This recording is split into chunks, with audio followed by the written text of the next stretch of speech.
Do you have a dating deal breaker, disaster, or dilemma? Let's talk about it. Welcome to the Dating Diaries.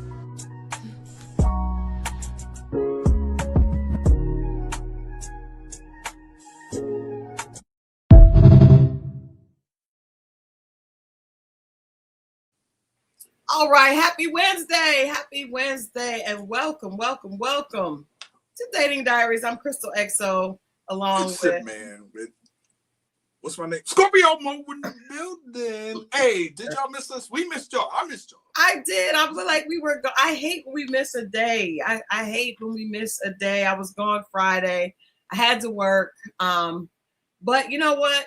I'm like I said, I hate when we miss a day. And since I did have to miss a day, I think we should get into the story earlier than usual. We'll pick that up a little earlier. This part 2 of the story, because the story was from last Wednesday. And I thought, you know what, since we missed, I would get into the conclusion of the story, and then you can start yours when we get ready to end it. So you have one today? Because if not, I have another one. Yeah, please get the other one. I got one coming, but I haven't spoken to them yet because I thought I had time. I got it because I just happened to happen into a story. And I think it's a good, in fact, I'm going to tell the whole cautionary tale from start to finish later tonight. And then you can pick up on Friday. Actually, yikes, that's going to be rough. Friday's going to be rough. Yeah, I was about to ask you about that. Friday's going to be rough. So yeah, I'll share the whole cautionary tale. But before we get into that, it's 4th of July weekend. How you feeling? What are you sipping on over there? Scottle. Oh, okay. All right. I'm trying to finish this whole bottle by the time this episode is over. So I go back to sleep. First of all, I cannot understand how you are smoking a cigar. It is so hot outside. I don't live outside.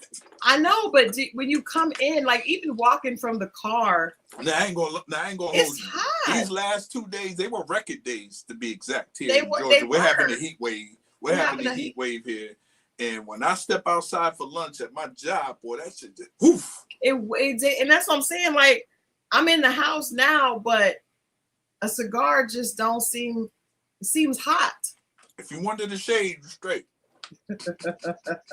But man, when you talk about like, even in the shade is hot. It's steaming. It's it's a different kind of humidity. It's got to be crazy. Because I hear we're supposed to have a storm or some places in Atlanta. Well, it did today about what 4 something. It almost sounded like hell. I was still at work, and I could hear it inside my building. We was like, "What was that?" And we looked outside, and I think it was light hell, but it came down for about a good 20 minutes and then just stopped. We didn't get any of that. I was talking to I was working earlier today doing interviews, and one of the people one of the publicists for the venue that I was working with said that she was in South Fulton and they were getting. And I live in South Fulton. Yeah, it didn't come out here. Nothing at all. That's what I'm saying. Well, we're going towards 20 west, so we're going towards Alabama. A lot of stuff comes up through that way. Yeah. But in South Fulton, it did come down. Wow. Well, TM says, love that you are on time. We are always on time. Yeah, We literally click it as soon as it says 8. We're all now. We missed Friday because I had to work, but we're always on time. Are you on time?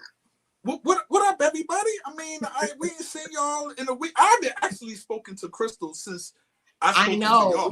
I know, but we missed. We played phone tag. It is, and trust me, it's a lot going on.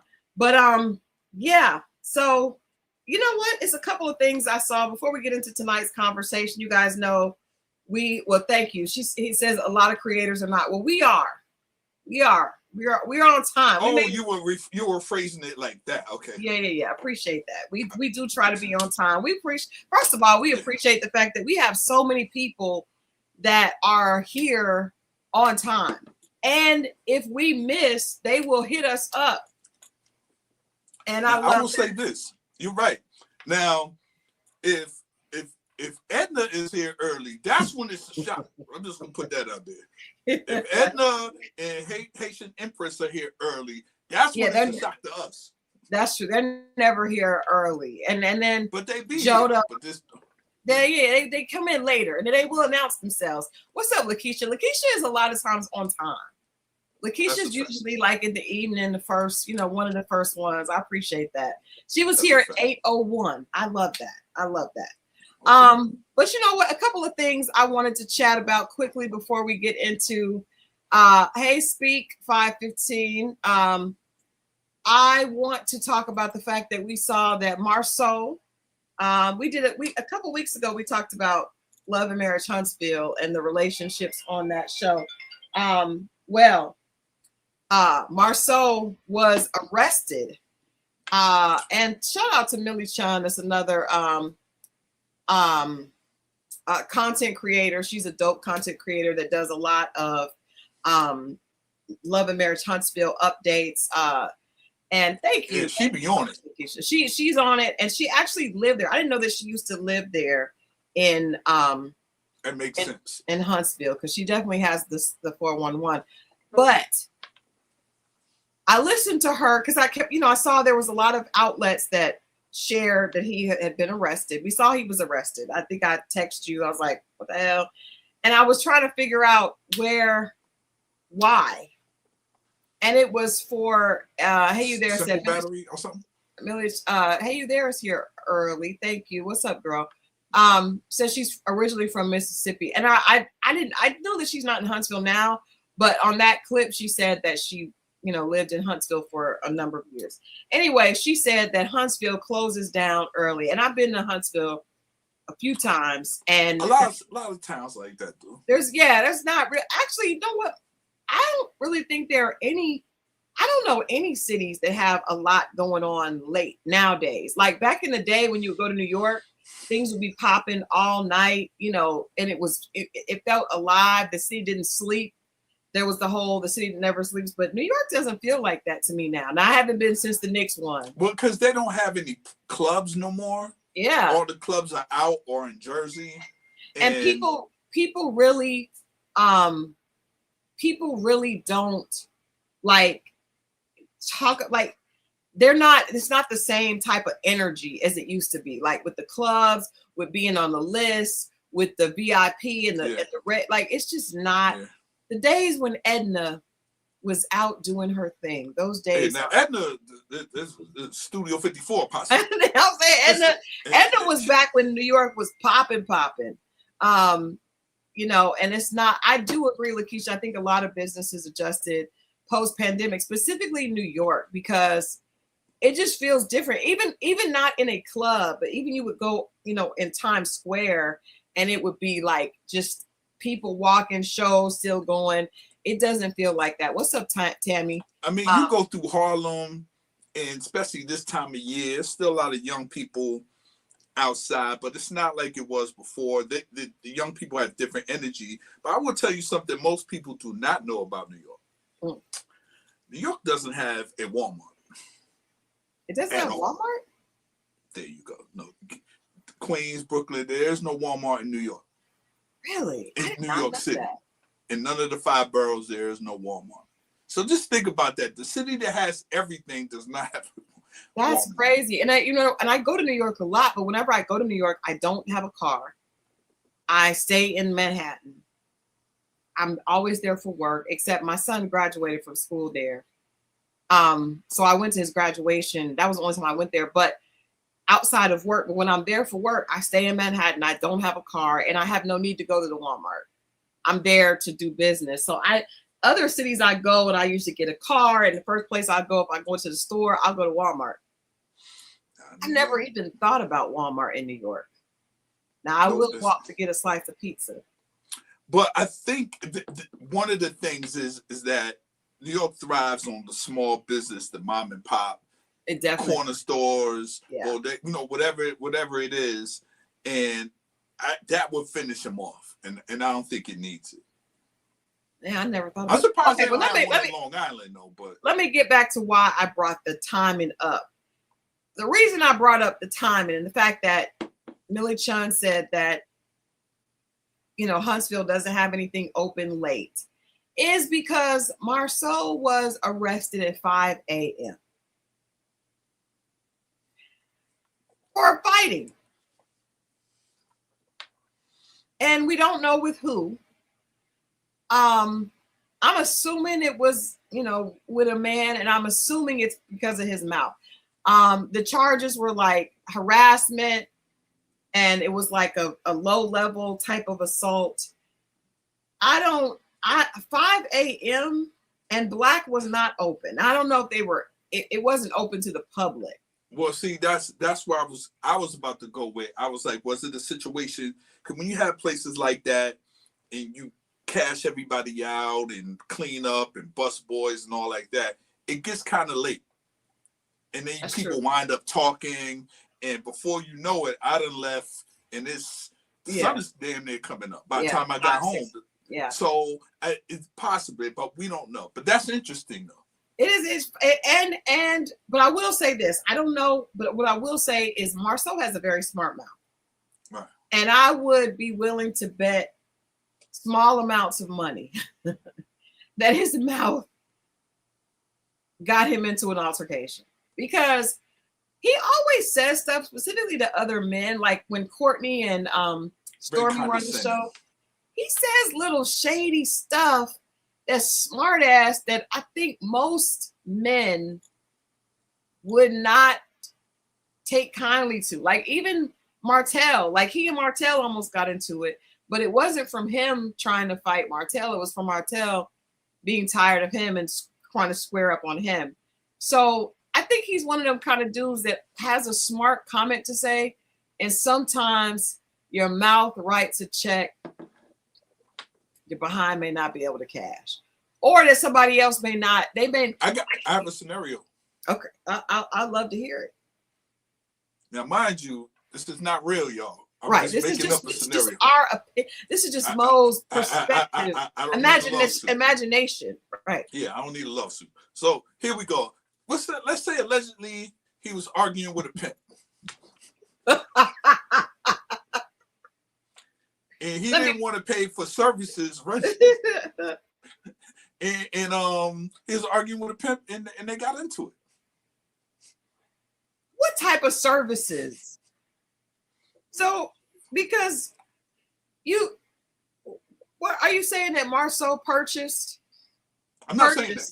I'm just saying pimps are out that late, other people are out that late, services are that late. I don't know. I'm just saying, who else is out that late?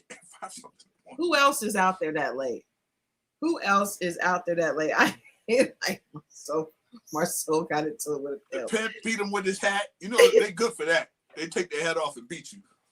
Well, that's how they beat their women. I don't know how they fight men. Yeah, I don't know. I don't know. I cannot wait to hear. And I just want to say that this is like, I don't know if this is number like 258 arrests of Love and Marriage Huntsville. They have to be the cast that has been arrested the most. And it should be the least. That's what I'm saying. They don't even seem like they about that life. You got more than Love and Hip Hop. They have been arrested. Love and Marriage Huntsville has more arrests than Love and Hip Hop. Yeah, let's if somebody can do the research on that, come back to us on Friday. We just gonna do one. We're gonna do the Atlanta. We'll do Atlanta since Christal and myself live here in Atlanta. Let's do it. The Love and Hip Hop Atlanta versus Love and Marriage Huntsville and Marceau. See how many. What? No, let's make it more even. Let's do the wives, the basketball, them people. Housewives. I don't think the housewives have had any arrests. At least not in it. Well, Portia. I could have swore. I see a mugshot in my mind. I could be lying. I don't know. It may be from a while ago. I know that there was one. I know that at the airport. Right. Marlo had a lot of arrests. Okay. More arrests. We can't include her. Apollo. What's the bald head guy name? The old guy, Peter. Let's weigh it out. Let's play it out. All right, we'll play it out. But it's funny because the people from Love and Marriage Huntsville, they don't seem like Atlanta seems like they got motion. They on that type of time. Love and Marriage Huntsville, I don't, Maurice, Destiny, Melanie was, I don't know if she's arrested, but she definitely had like a warrant. Like, I'm just saying. Anyway, if you have any information on why this gentleman was arrested, he was released before 8 o'clock. So this was all in at 5 a.m. So this is two brothers late at, you see where I'm going with this. Two brothers late at night. Mysterious, yes, because Maurice's situation was late at night as well. And the thing about Maurice and Marceau is they put on this, maybe you could take the boy out of Detroit, but you can't take Detroit out of the boy. Possibly. Because they're in Huntsville. They should not, but why are they in trouble all the time? And anyway, if you have some information, we would love to, and we will I do think we should do that. Love and Lockup in Huntsville. Martell was arrested. I mean, I think at this point, I feel like dang near everybody on Love and Marriage Huntsville has had some police activity. And you guys remember, God rest her soul, Kiki, who is no longer with us. Again, God rest her soul. She was on Crime Stoppers. Do you think in these small cities, because there's not much to do, that the energy of being a celebrity in them small towns draws kind of like a bad element? Like, you know what I mean? People want to start stuff with you and you put you in the type of, I don't know. These are gentlemen of a particular age. No, I just don't, they can't be. Do you think that when Marceau goes out, people are like, I want to start something with him? Yeah, I do. Really? Yeah. Okay. Men are like that. Why? Because if women are paying attention to men, this is the part that if women are paying attention to men, those men, especially if they're nice, decent looking men, like you got other guys that feel a way about that. You only I said this thing, the King 6ix9ine, right? Mm-hmm. Guy 6'6", it's real tall guy, very popular on TikTok. And the dude just walked up, man, you only get girls because you 6'9". And he just yells this stuff out, and people are like, punk. And you want, and you got to sit up there and deal with this and act like you don't hear it. And dudes really feel a way about it. Wow. Well, maybe people are saying that Marceau only gets women because he's on TV.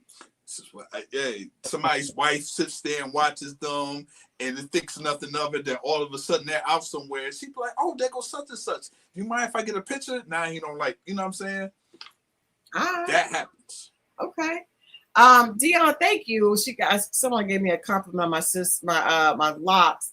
They're micro locks, but my stylist is absolutely amazing. She does a great job. I just go every 4 weeks and get a retie, and that's all I have to do. Before I was just doing all types of things. I was sewing stuff in. I was gluing it down. I was putting ponytails on. I was pressing stuff out. I don't do anything now except retie and braid it up. Hey man, the older we get, especially just in general, it doesn't have to be the older we get. Just find ways to make your life simpler. Well, I think for me, it was not even so much about simpler. It was just like, I will say, and I've said this on here before, I just didn't want to be putting another person's hair in my head after a particular age. I just was like, you know what? I just kind of want to be myself. And I love that. I had a lot of hair, but it was constantly getting big and puffing up from the humidity. I saw I'm on a board for this Elite Social Foundation, and the founder of we had a board meeting yesterday, and she was like, I pressed my hair out and went out of the house today. And I was like, what? Do you know what I would look like? I would look like I had cotton candy on top of my head. My hair. In fact, you're the person that said that your hair looks like cotton candy. It would just puff up, and I couldn't keep going that way. How long did it take her? When I initially got these installed, it just takes her 2 hours. Now today it was 2.5. I got a retie today. It was 2.5 hours, but usually it takes her about 2 hours to retie it. But it took 3 days to install.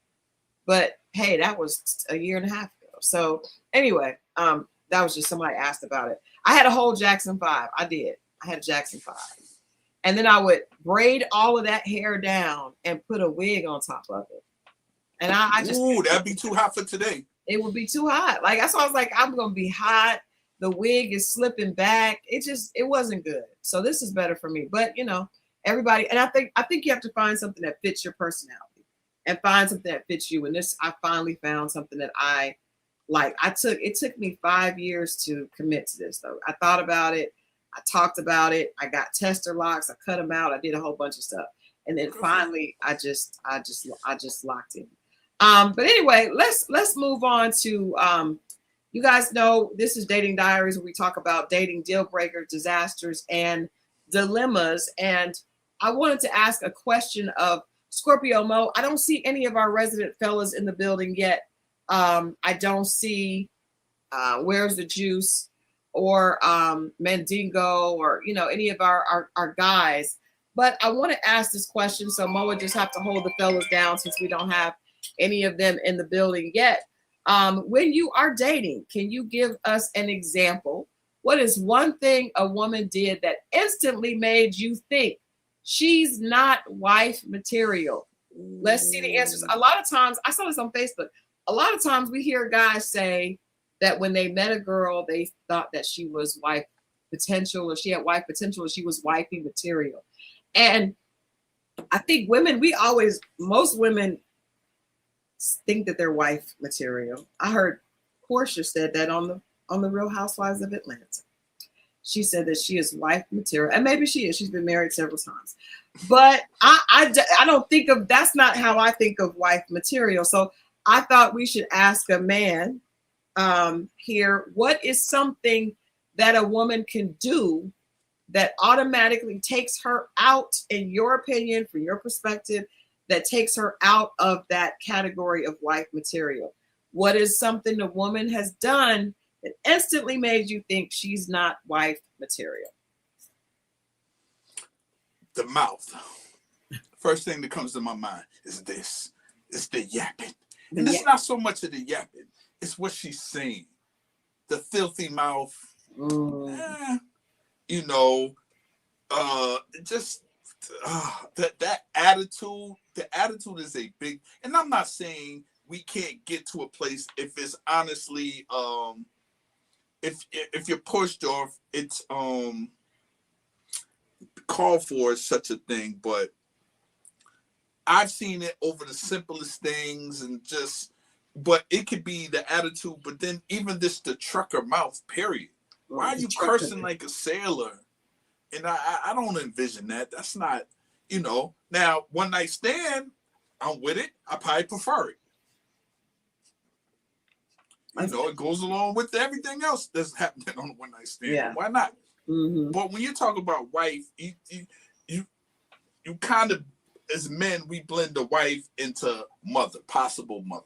Mm-hmm. Now, it might be even too old to have kids, but what would a mother be? How would she carry herself?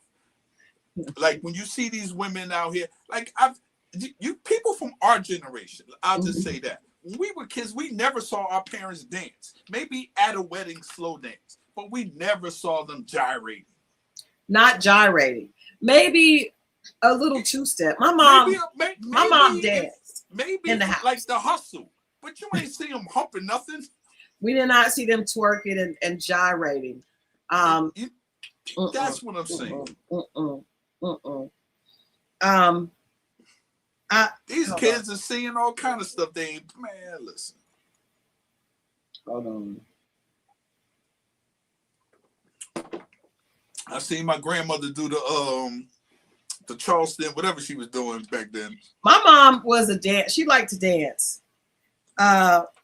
but it was tasteful. It was definitely not she was not gyrating, and she wasn't dropping nothing low. She wasn't dropping it low. But I'm like, yeah.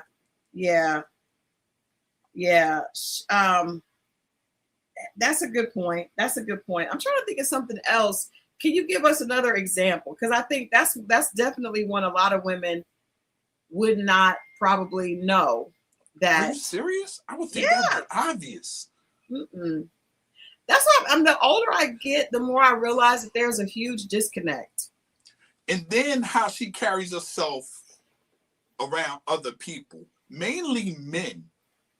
Okay, give us an example. What does that mean? Mainly men. Like, let me put this in there too. This goes with the attitude. Loud. Okay. Now, you'll see a man with a loud woman. He's tolerating that. He don't like that. Yeah. I promise you. He don't like it. He's dealing with it. He tolerates it, but the loud is just anyway.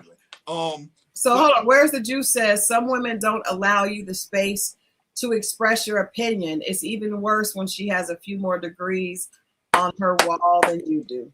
I know where the juice is. You ain't got to tell me. You got the juice because you just hit the button. That is real. Wow. Okay. Where's the juice? I like that. But let me ask you this. How do you know she has a few more degrees on the wall? Like what? Because I feel like, and I'm asking you, where's the juice? And also, Mo, how would you know what degree she has? Or are you holding it against her and assuming bad? This is the tricky part. And women was like, well, you picked her. At first, that wasn't on display. We knew what she did, or she might have taught. And then you like, all right, cool. But it comes out later when you had different points of views or whatever. And then what they start doing is pointing them out verbally or not verbally, indirectly pointing them out. The degrees? Well, I went to college. Well, I'm a such and such. And then, but this is never in the beginning because you would never do it. And you'd be like, well, you picked it, yeah, but she wasn't like this at first. But once you don't know nobody until you guys disagree. I'm going to say that. That's very true. That's very true. Whereas you don't know. I mean, you're getting to know. You're getting to know. But then when you see how people disagree, and it might take a minute because everybody tries to put their best foot forward or we're compromising because no one wants to mess it up if you genuinely like a person. Facts. But then when you hit that wall and you have a difference of opinion or something, especially if it has to do with economics, social stuff, then they'll start to separate you from themselves and be pointed out to you. Point out. Well, I have it. Yeah. In order to get the upper hand, maybe to get the other upper hand in the conversation. I want to give some love to one of our EXO family. V-Leg says, hey y'all, I had rotator cuff surgery yesterday and I'm in pain, but I was not missing the show. Wow. Can we all just give V-Leg some love? That's why I want just give some, just give some love. You guys in the chat to her. Pray for a speedy recovery too, man. I know that, man. It's good that it's a holiday weekend, so you can maybe take some time off.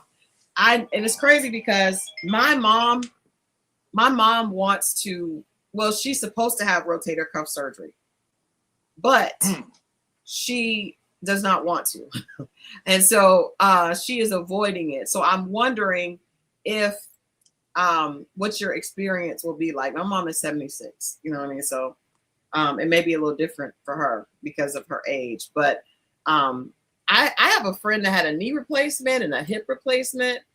And those things, I know, right? Those things went really well. That sounds scary. Oh, it went well. Okay. Yeah, it went really well.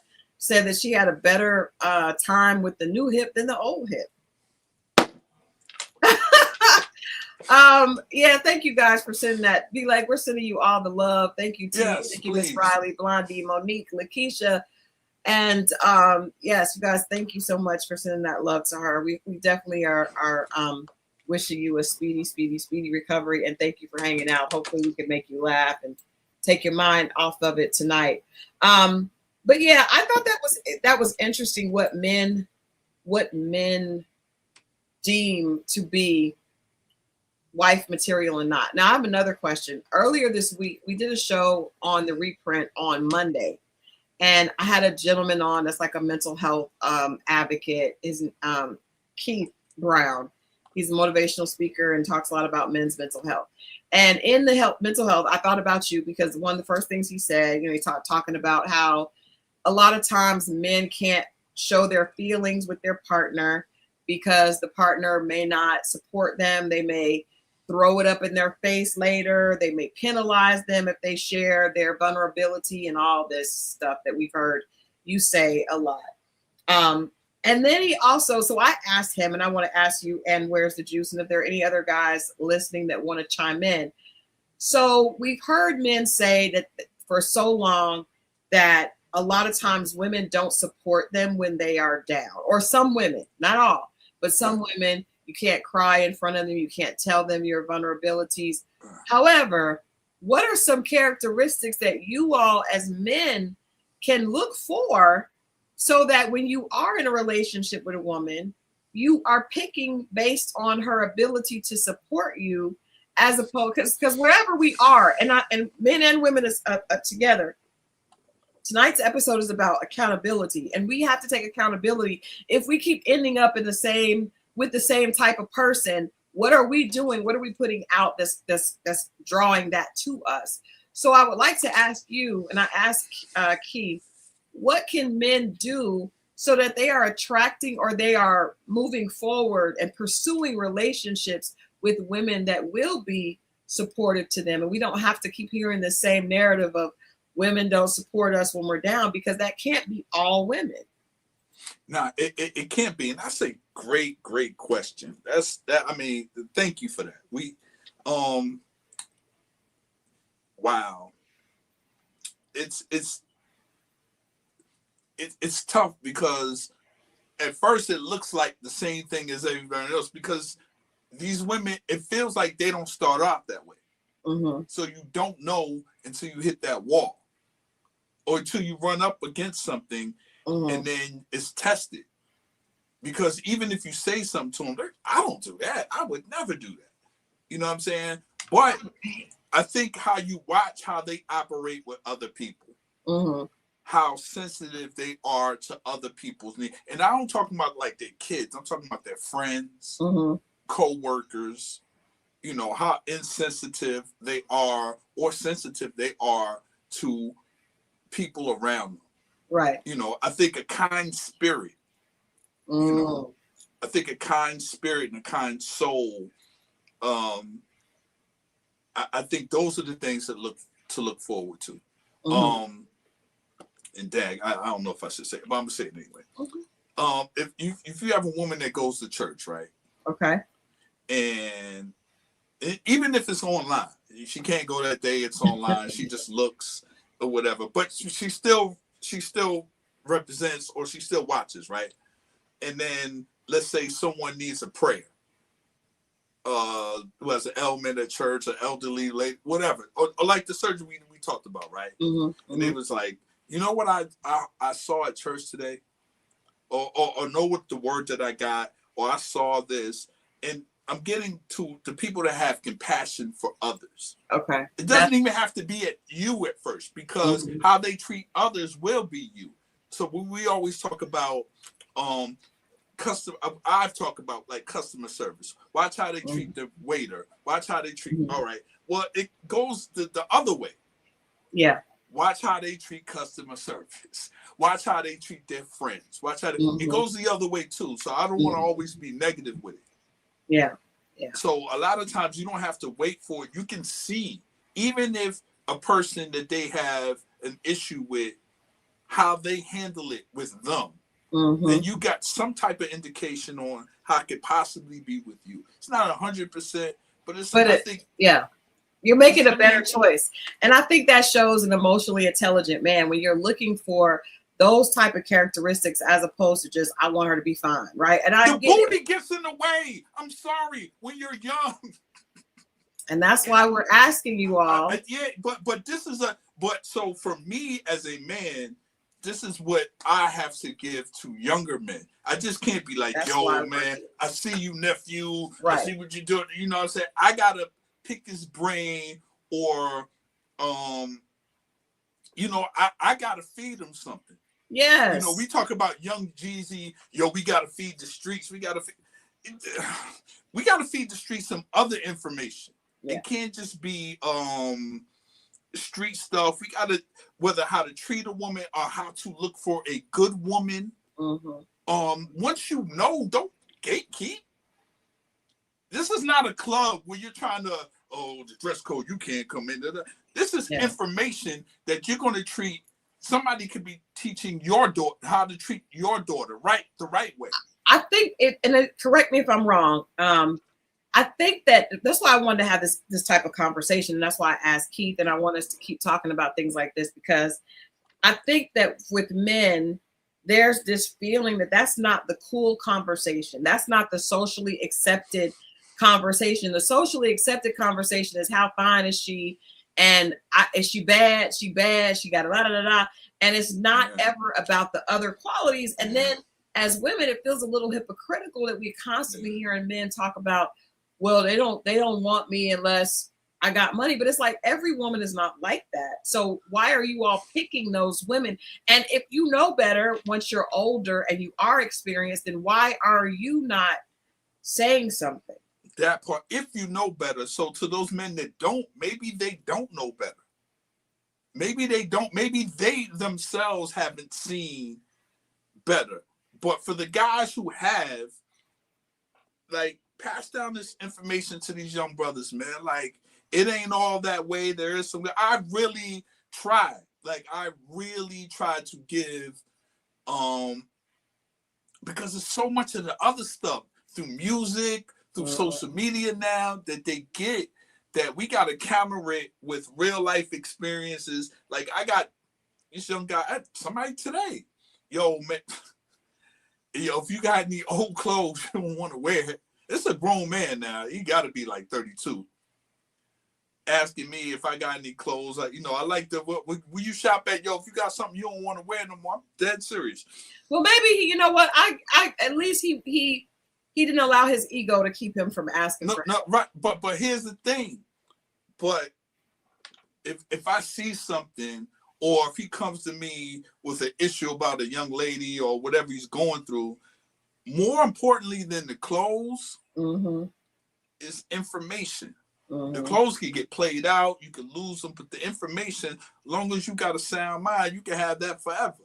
Yeah. So I think once we know stuff, it's nothing wrong. And it's not enough of us doing that. It's really, really, really not. But I got to ask myself if it's enough of us seeing that too. I want to be fair. Is it enough of us seeing that? There's got to be some, there are men who are not on their feet, and there's always a woman that, like, is the bridge over troubled waters, right? Yeah, but right. So I don't know. I think that that's just not talked about. And it's like, okay, maybe that didn't work out, but maybe those are qualities that men should be championing. Whereas the Jew says some women have a softness about them. You have to look for it.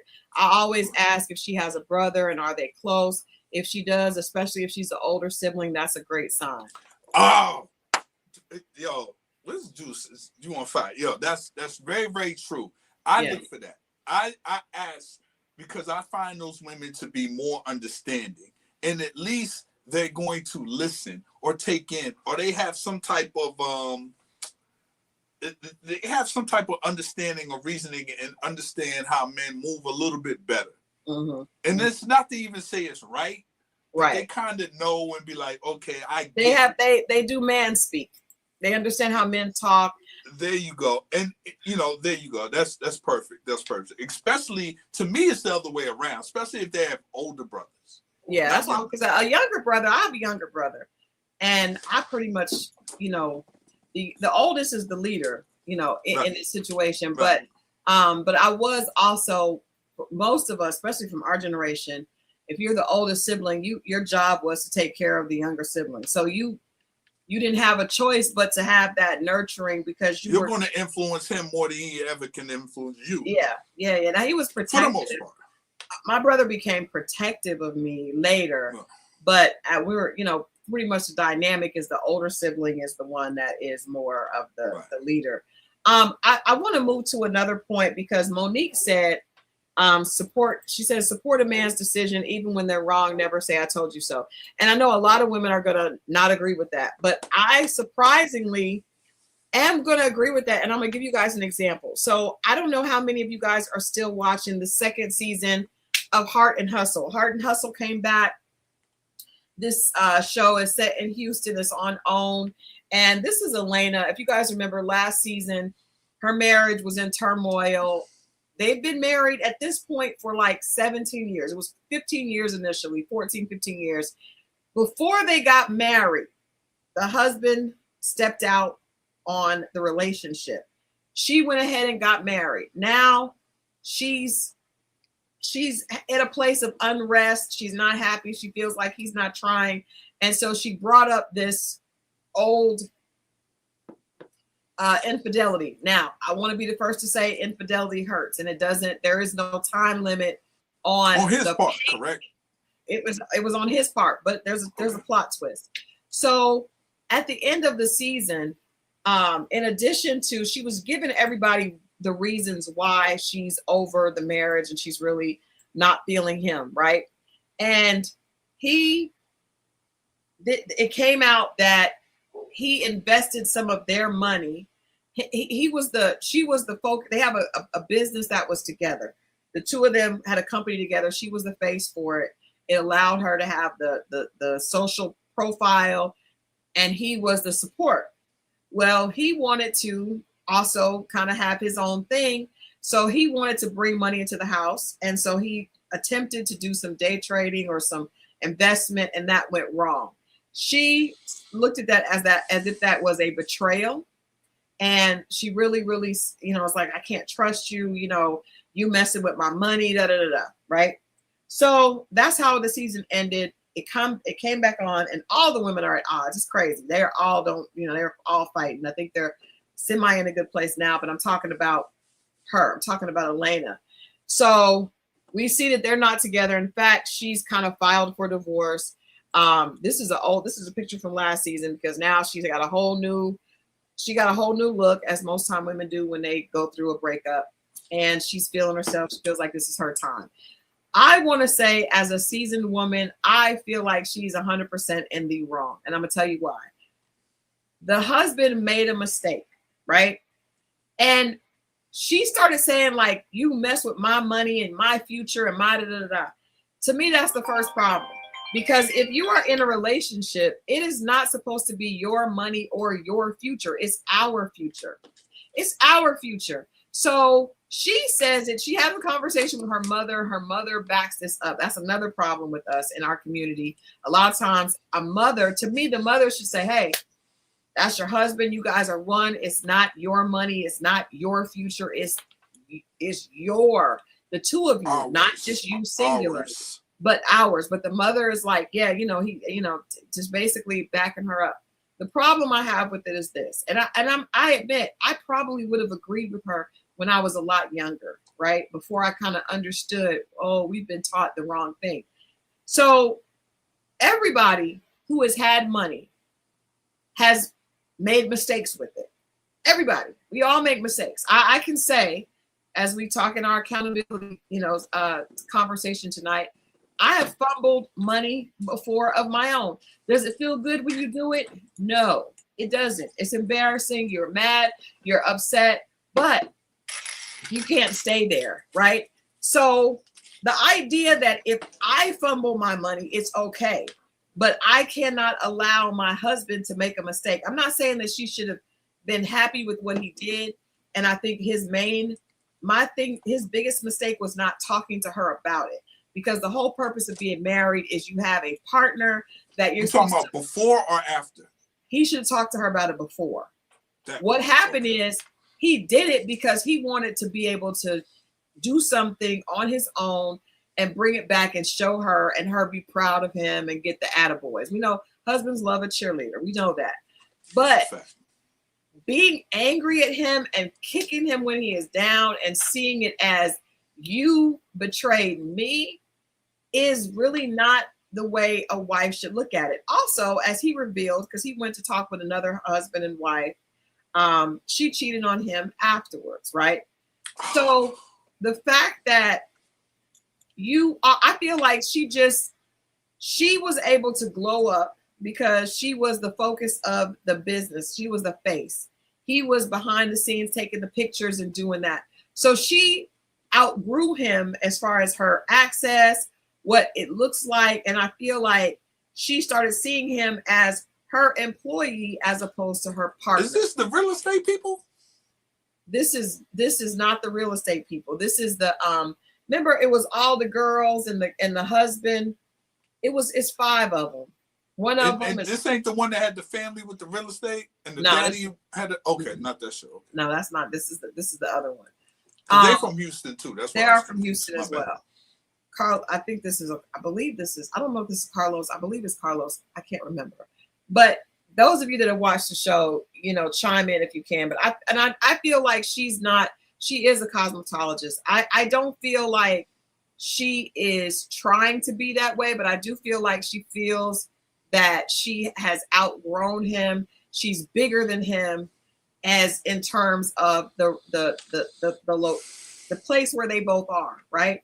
Because she was the face. Anytime you push scenes and the other person has to be in front, but the person in front should never forget the reason I'm able to be in front is because the other person is allowing me that grace. This is why some men and women feel like they don't want, he's jealous.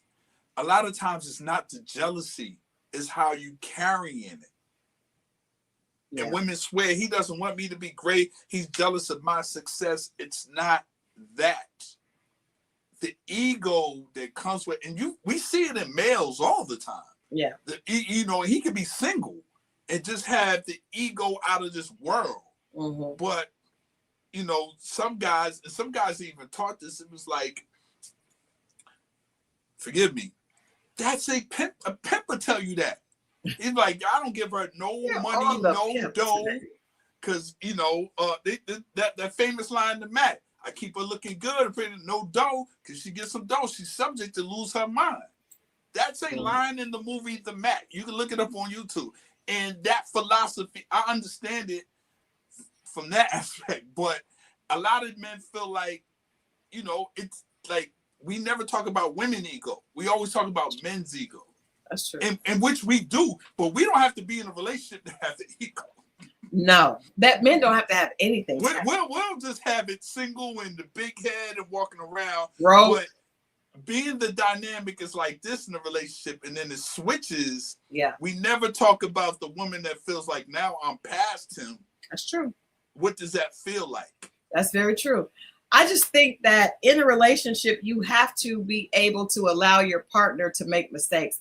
When you feel like you can't make mistakes, it puts you in a place where it feels uncomfortable. You're walking on eggshells. It doesn't feel safe. And I don't feel like it should feel like that for the other person. Now, I believe Love is Mimi said, didn't he invest and lose money without telling her? He did. That's what we're talking about. So I said his mistake was not the fact that he lost the money, because anybody can make that mistake. She could have lost the conversation with everybody. His woman. He should have had the conversation with her. But when he explained it and said, he really wanted to be able to bring something, because he felt like he wasn't bringing it. He was, she was the one that was the principal in the business, and he was just the supporting character. I think that when I had a conversation with a friend earlier this week, and he said something to me that was really, really, I will say again, and I want to make sure I say this loudly, because there's a lot of you who don't often hear it when I say it. Whenever Mo says something that I understand to be right later, I always come back and say that. Here, he always says that people should not be together in their 20s. And for me, a person that was married in my 20s, and I feel like I could have stayed married, you know, if the situation hadn't been horrible. My significant other was not able to do that and probably should not have been married. But I learned this week that men, there's a reason that men should not get married in their 20s, and probably anybody, because if you get with someone and you decide, and most couples, you hear people say, you know what, I'm going to focus on this person, Gail King. Okay, I got mine. I'm going to focus on him. And that person gets a chance to follow their dreams, not necessarily work the traditional job. They get a chance to do that. But the other person does not get that ability. So I realized this week that if a man comes into a relationship and he gets married, and we tell him, well, you're the provider. Forget your dreams. Your dreams are not important anymore, sir. Your purpose in life is to take care of this woman. And if you guys have children, that is your purpose. I could see why a man could resent that woman later, because his dreams were never important. He had to just come in, pick up the mantle, and take care of her and let her, you know, kind of follow her dreams. And if they have a child, focus on the child. But if he's in his 20s and he's never gotten a chance to do that, then that could rob him of his ability to actually see who he is as a man and as a person, to kind of figure out what he wants to be in life. In this situation, this couple got married very early. So think about that. A man in his early 20s is told, hey, you're married. You're no longer the most important thing. The most important thing is for you to take care of her. That sounds great. But what does that do to him? Does that tell him that he's not important? She's following her dreams. She's doing makeup with celebrities. She's high profiling. He doesn't get a chance to do that for himself. So I'm not saying it's right, but I'm saying I can understand why Mo says that's not a healthy situation, because and both people need to be able to do that, right? And that's both ways. I wouldn't want to hinder a woman's possibility of like blossoming and see where that takes her. Like, she left her mother's crib, went to college, then from college, you know, left some dorm or some student housing. Mm-hmm. Now she's out here in the world, and it's like, let her figure that out, opposed to with a man's, what time you get.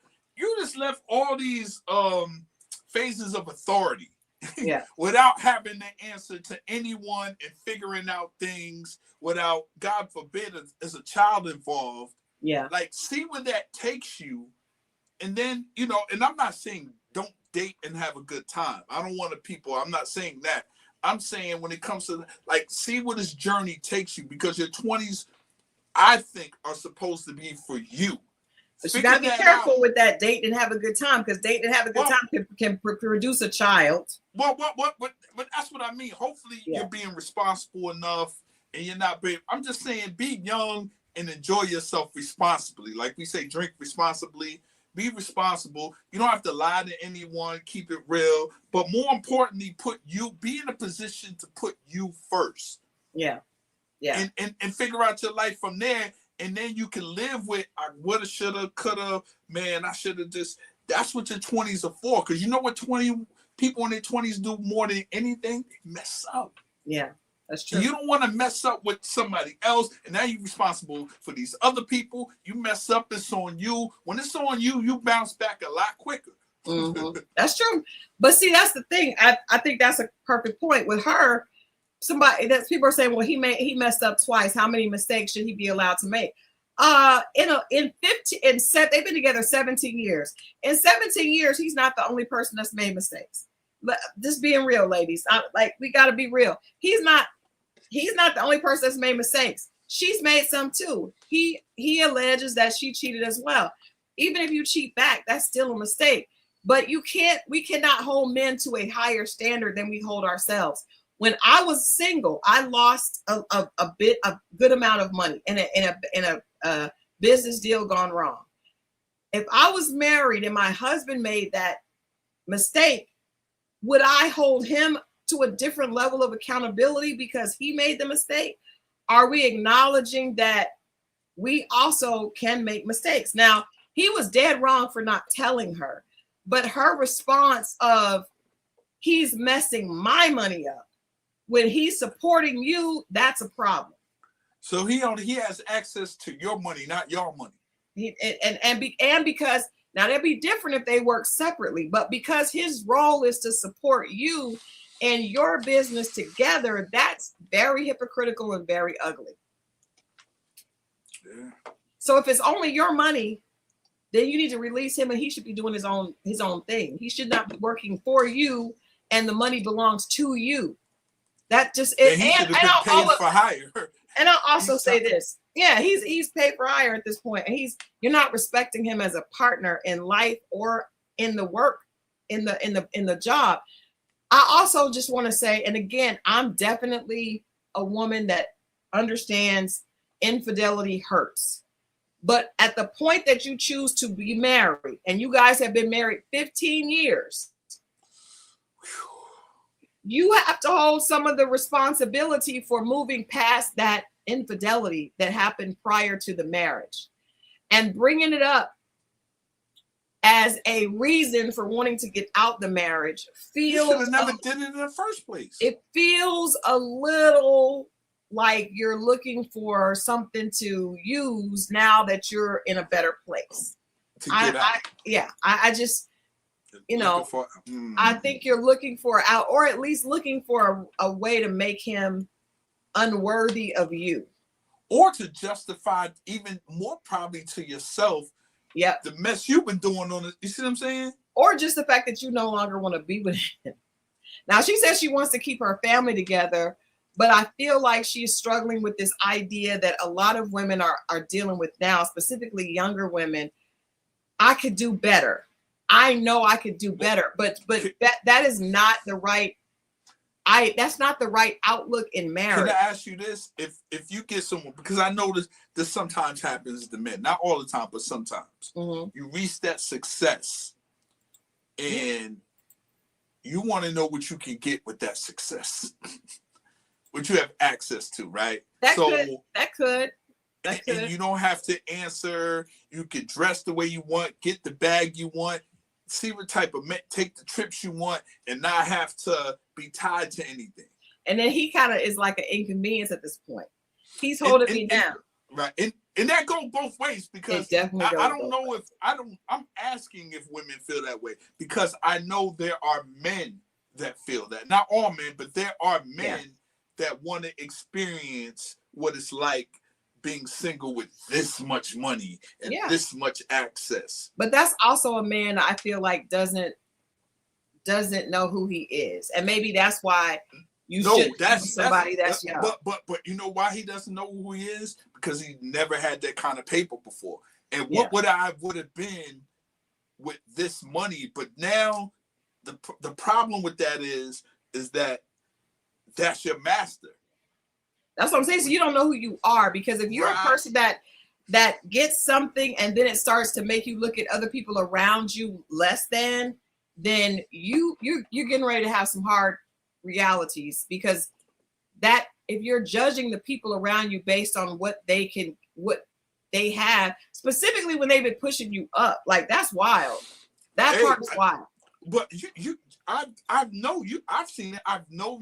I've seen people who were broke 2 years later get money and be like, man, look at all these broke ass. You know what I'm saying? And I'm like, you was just like, it's one thing to be like, but to be in a position, then you're out of it, and then point at that position and just be like, opposed to help. You know what? That happens. And there was, and I'm not Mo, I don't need anything from you with this example. There was an article online that said a lot of times women that are overweight are the most hateful to other women who are overweight and lose weight, right? So if a woman is severely overweight and then she loses weight, those women are usually the most hateful to other women that are overweight. Really? Yes. Look at her. She's just fat. She's not even trying to do anything. She's lazy. I was able to do it. What's wrong with her? There's studies on this. I didn't know that. Okay. A lot of people were saying, and this was online because of people were talking about the fact that Lizzo has lost all this weight and now she's doing all this modeling and and it's like, she didn't lose. Okay, I did not. I said I did not need you to assist me with this segment. But my point is, I'm just trying to show, like, sometimes what we come from, we despise it so much that we can't wait to be on the other side of it so that we can cast stones at the people that are there. Okay. It happens a lot. That's so. What about people who lived in the hood, got out, move out, and now they can't stand ghetto folks? Well, maybe they never liked ghetto folks, but because that's the point that I'm getting at. Maybe they never that was their motivation to get out, because just because they were there doesn't mean that they liked it. That's true, but I think it's a little different when you're talking about having money, because if you have no money and we partner up and we both have no money, and then we decide I'm going to be the face for this company, we're going to work on this together, and then we start to get money, and then I start to look at you differently. I always liked you. I liked you because, or maybe I always felt, I mean, that's a, you know what I mean? Like, and even with women, that's why I feel like it kind of correlates when women, specifically women, because men can be overweight and society doesn't give them a hard time. But when a woman is as you know, severely overweight, people will try to connect her value with that. But the crazy thing is, the very people that do that are often the ones that used to be that way, you know, or maybe I didn't know that. One hamburger away from being that way themselves, and they just want to. It is kind of like that, because I remember people where I grew up, there were people that were middle class, barely middle class.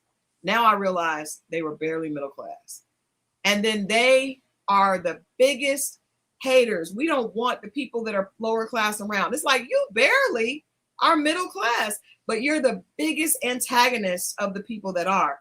And I think that happens a lot. But in this situation, we're talking about accountability.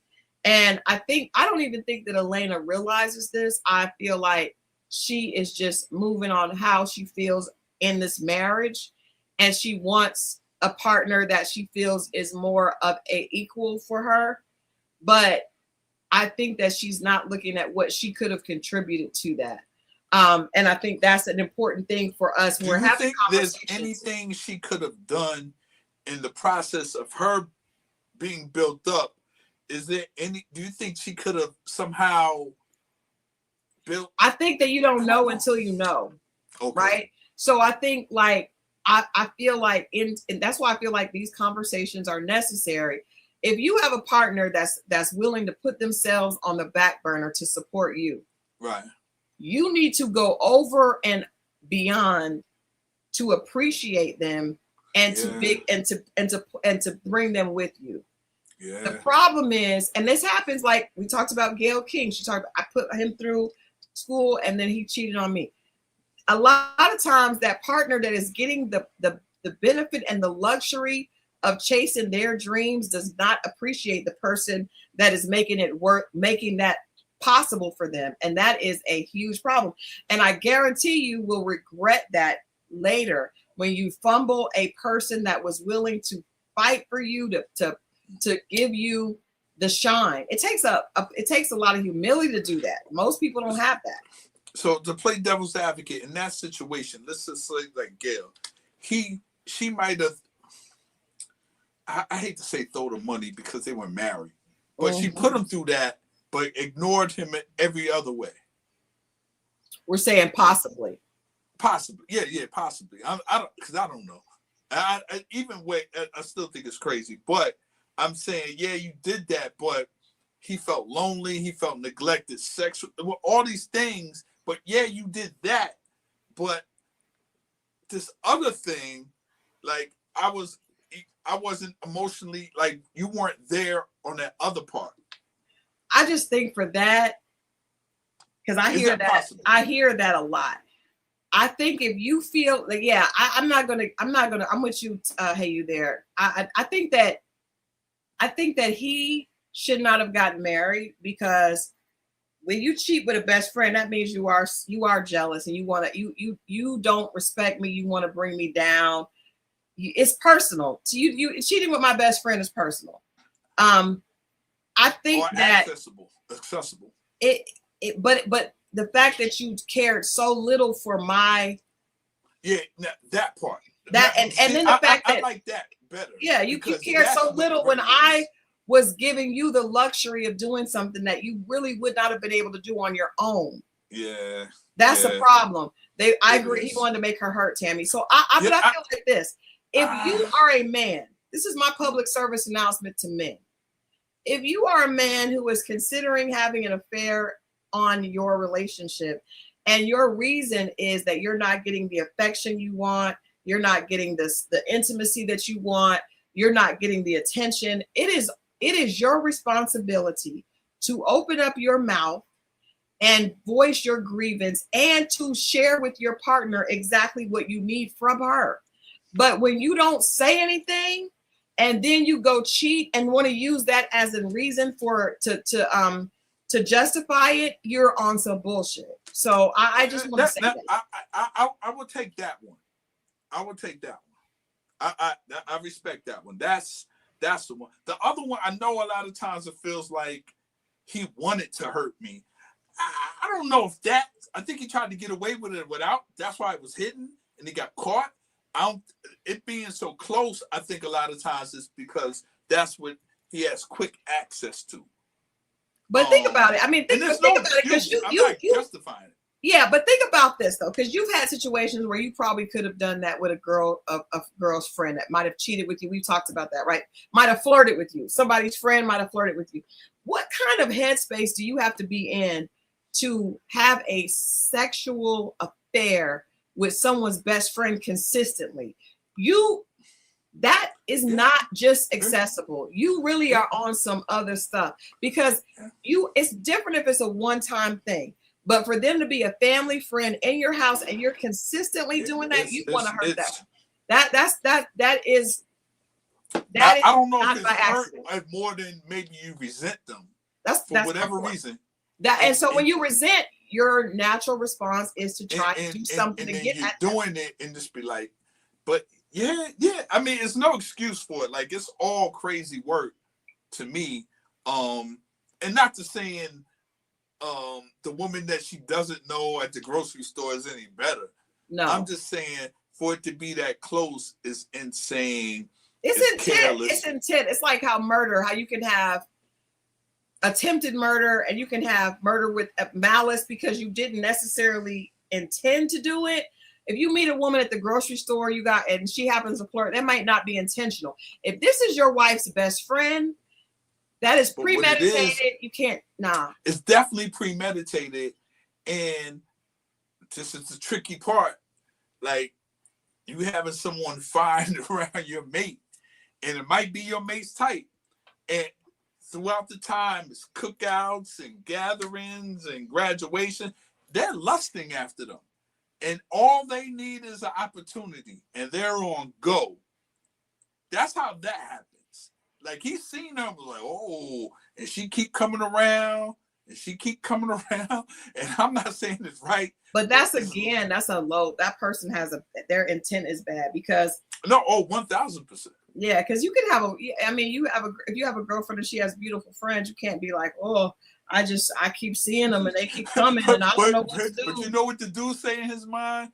Man, if she ever, I might not go on my own, but if she ever act like she wanna, I'm with it. We're not laughing. I'm not.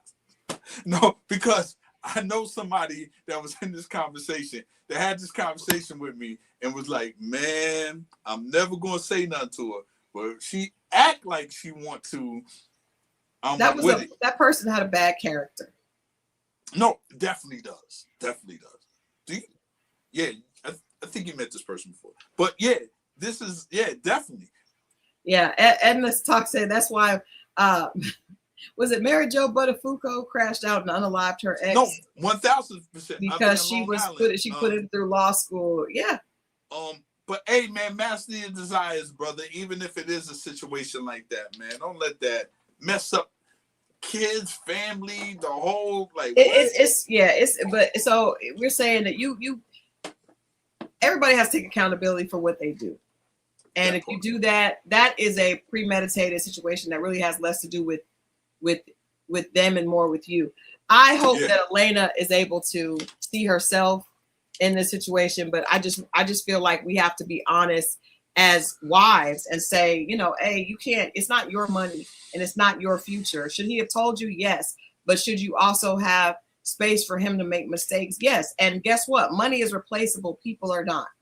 And it sounds cool to say, well, I just care about my money. But at the end of the day, you cannot raise your children with money.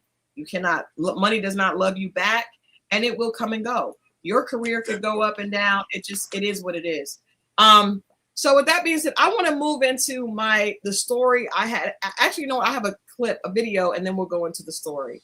I have a video that Mo shared with me via Instagram, and I want to play this and see where's the juice. Hopefully, it's still available to chime in on this, because I never thought about this, and I just asking for men's opinions today. This clip seemed really unrealistic to me, but maybe not. Here we go. I was telling a woman this, and I'm like, yo, the way I said, like, don't get us wrong, man, we love being around our girls, but being around our girls when we go out is a job. Because God. We are your personal and private security guard. Yes. So the time that you are having enjoying, I'm on high alert, like you were just saying, or whatever the case may be. So it's not the same experience for me. I said, you know what? I'll do you one better. You love taking your kids out, but imagine if you had to take your kid out everywhere you go. They like, all right, cool. You understand that it's not that you don't want to spend time with your kids. You will love to, but you want time away from them to justify, not even justify, but to add insight to why we hang with our friends. Because when I'm with my homies, I don't have to be in that mode. They're like, you so fun when you with your homies, because I'm not in fucking security guard mode. I'm not, and I understand that I can let down a little bit because I have other protectors around me versus it just being me by myself protecting my cubs and my fucking woman. And when I said that to her, she developed to understand instantly, like, all right, so I get it why a man sometimes want to go out with her, because when we go out with our women, it's a fucking job and a responsibility on top of it being double the bill. We ain't going to ignore that fact. We ain't going to ignore that fact. I go out by myself, it's $17.25, and I done had a drink and a full entree. Go out with your girl, it's fucking $117.25. First of all, let me say this. Thank you for playing that clip, like on some real stuff.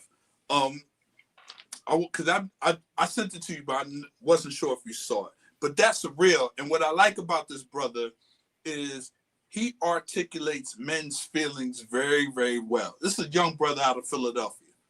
And he says a lot that a lot of guys don't know how to express themselves to say. And when we do, a lot of times, this just sounds foolish, ignorant, selfish, blah, blah, blah. But that's real.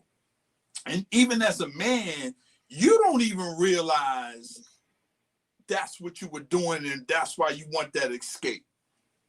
You know what I mean? But when he said it, I was like, yeah. Like, because why are y'all feeling like y'all have to protect us if we're just going to dinner? Because you said I gotta, my back's to the wall. I gotta watch everything. I gotta open every door handle. I gotta do everything. I gotta make sure you're good. You having a good time. That's not comfortable sometimes. But is that what you guys are putting on yourself, or is that what? No, I mean, this is your lady. I would do the same if this was my daughter. Okay. Or my kids. It's the same thing. As a mother, that's why he made that equation, like, that you should understand. Sometimes you might not want to be in mommy mode. You just want to be at brunch with your girls. Yeah. And hollering, and then you come back to the home and you back in mommy mode. You know what I'm saying? And it's not nothing slight. It's not that you don't love your kids. The same thing. It's not that you don't love your woman, but just once a month or maybe twice. I like to say once a month. You being with your friends, you feel like you can let guard down. We all holding each other down. Nobody's tripping. I ain't got to make sure you cool with everything.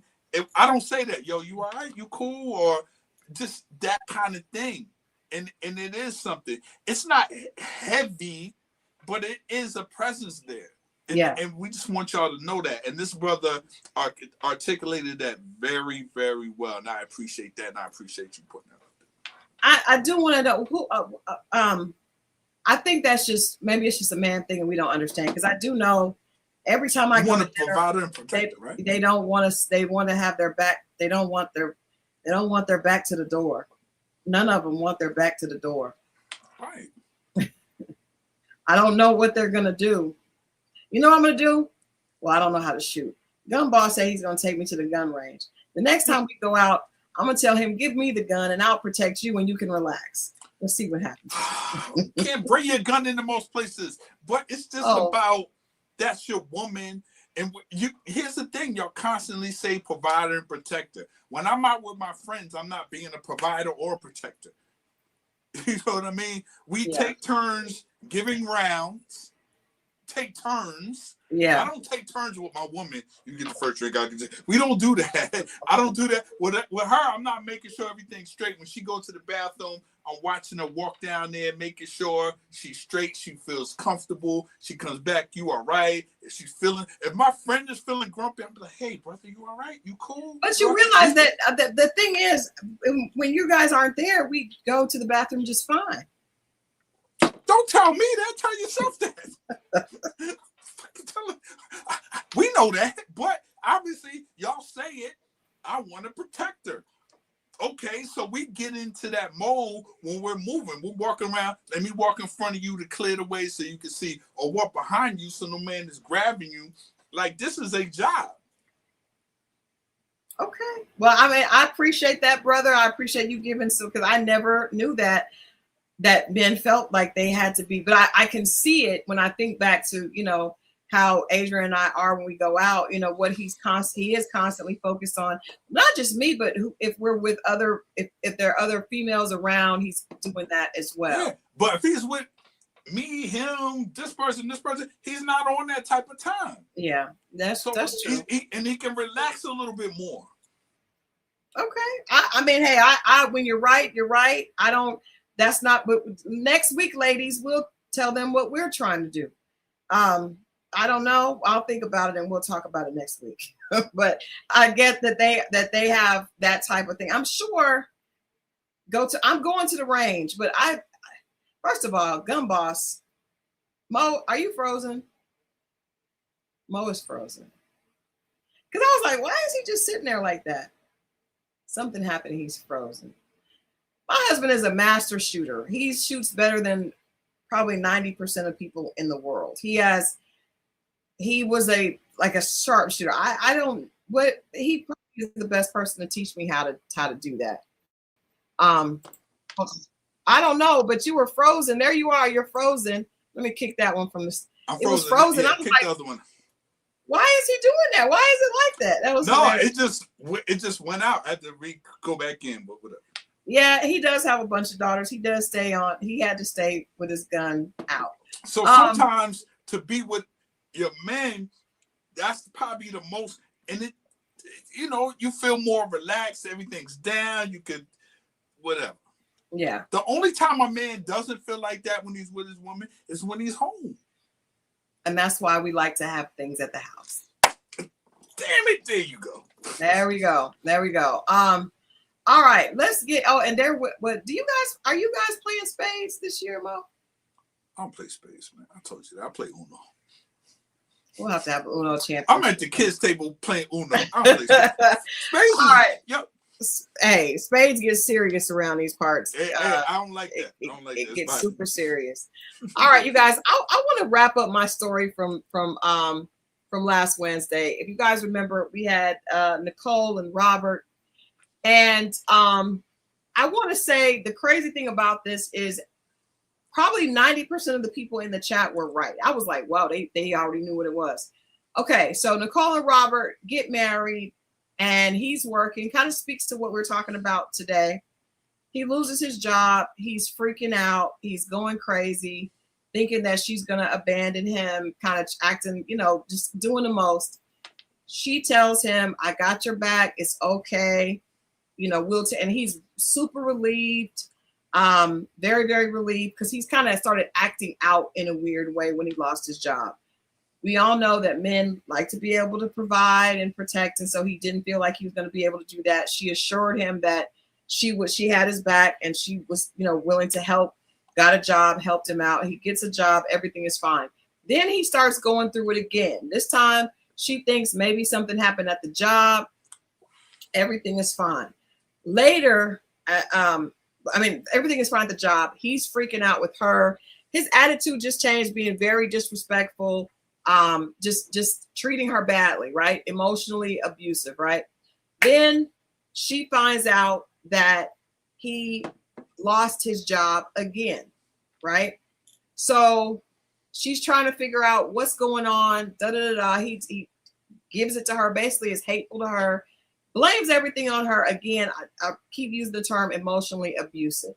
So she tells him, this happens 3 times. She tells him that she's done with this. She wants a divorce because this is 3 times. One time because he lost his job. The second time he still had a job. Third time he's freaking out. And then she finds out that he did lose his job again. So she tells him that she's done. She wants a divorce. I asked you guys before we left last Wednesday, what was his response to her saying that she wanted a divorce, right? A lot of people absolutely got it correct. He immediately came back tearful, sorry, apologetic. I don't want a divorce. I want to stay married. However, he is bipolar. He knew that he was bipolar, but he had been able to keep his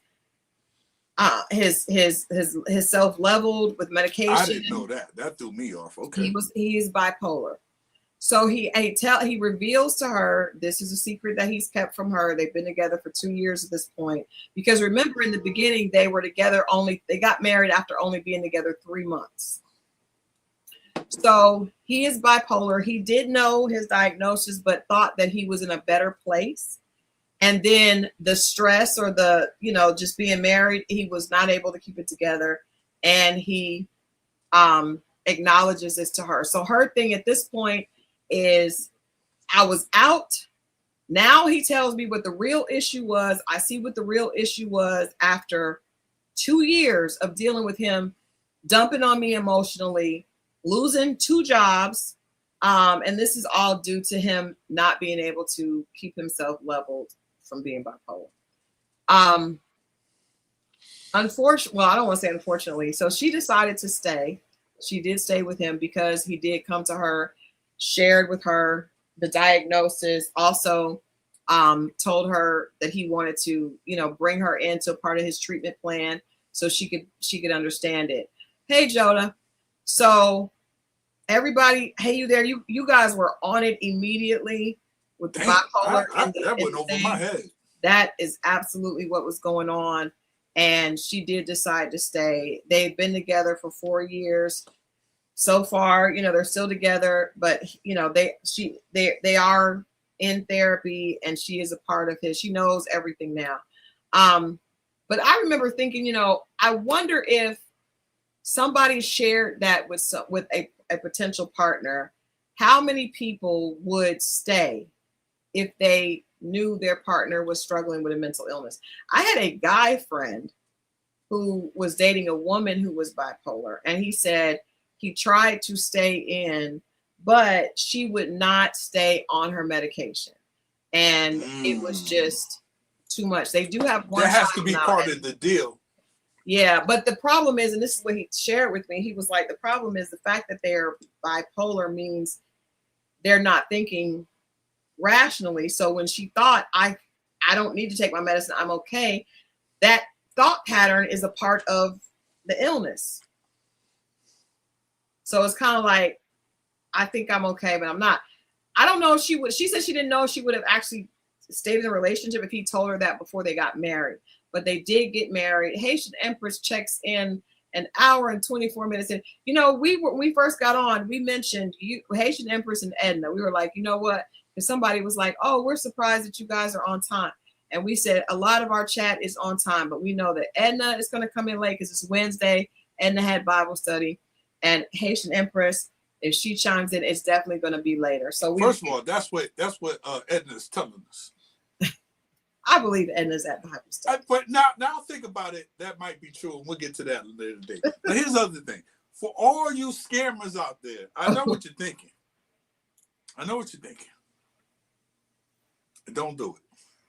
What do you mean? Don't do it. They know. All you scammers out there, and like the I know what you're thinking. It's not worth it. Just tell that lady the truth. Don't be making up bipolar issues. I see what you're saying. Yeah. To try to your infidelity or no, I know what you're thinking. That is another thing that she did tell me, that he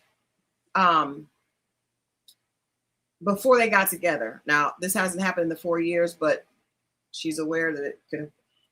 When he would go through his bipolar situations before, he would be extremely promiscuous. I'm just saying. Don't use it, fellas.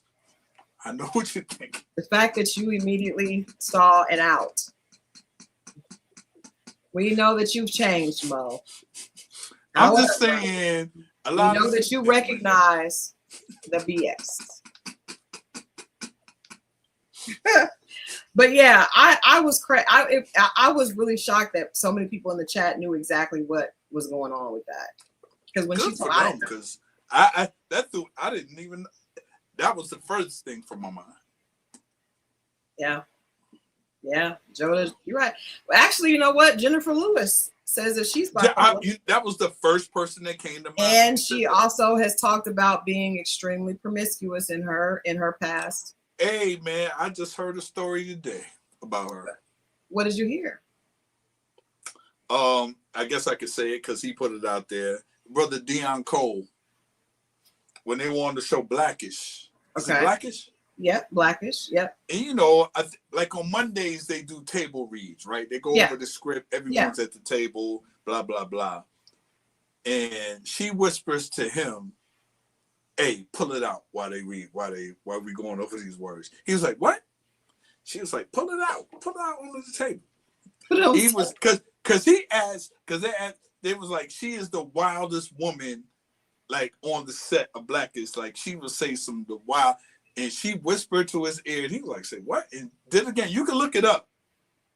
And he was in that. He worked with the husband at the job, and he would come to the house like he was a serious regular. He does like older women. He was one of the writers too. Yeah, he was one of the writers. Yeah. And but that came out. He was talking about that today. That is podcast hilarious. In Atlanta. Whatever. But I just thought that was funny. You guys know my Jennifer Lewis story, so I interviewed her years ago, maybe like 4 years ago. Yeah. And I was really excited because she's one of my favorites. I mean, probably my favorite character of her is when she was in The Preacher's Wife. Of course, you know it's going to be The Preacher's Wife because of, Mr. Denzel Washington.